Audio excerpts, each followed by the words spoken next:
Сәлем достар, сіздермен бүгін мен өте оңай жасалынатын және бір істегеннен шығатын сүзбеден жасалынатын рогалики дайындайтын боламыз. Мен каналыма жазылып қойыңыздар және де комментарий жазыңыздар.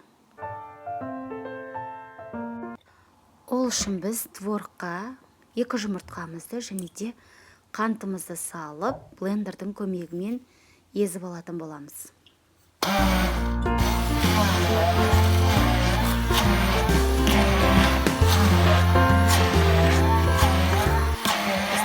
Творожный массамыз осындай болып, сұйық болуы шарт.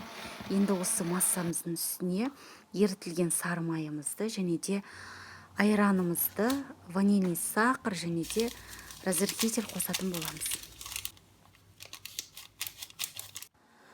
Жақсылап біркелкі масса болғанша араластырып аламыз.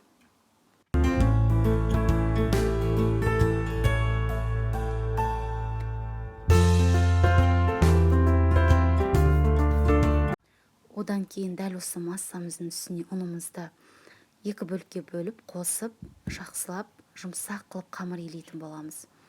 Қамырымыз қолға жабыспайтындай болу керек және де жұмсақ болуы шарт. Қамырымызды міне жақсылап илеп алдық. Осы қамырымызды енді холодильникке 30 минутқа тынығуға қалдырамыз.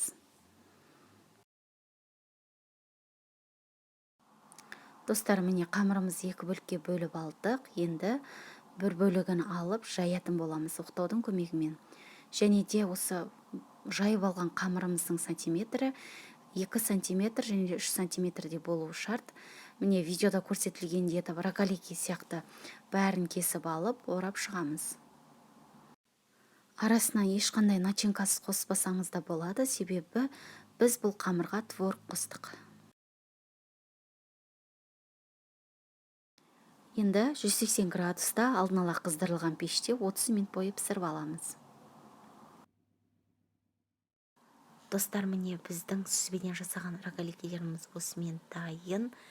Сіз де менімен бірге жасап көріңіз, және де менің рецептіммен жасайтын болсаңыз, онда видеоның астына өз ойларыңызбен бөлісіңіз. Каналға жазылуды ұмытпаңыздар.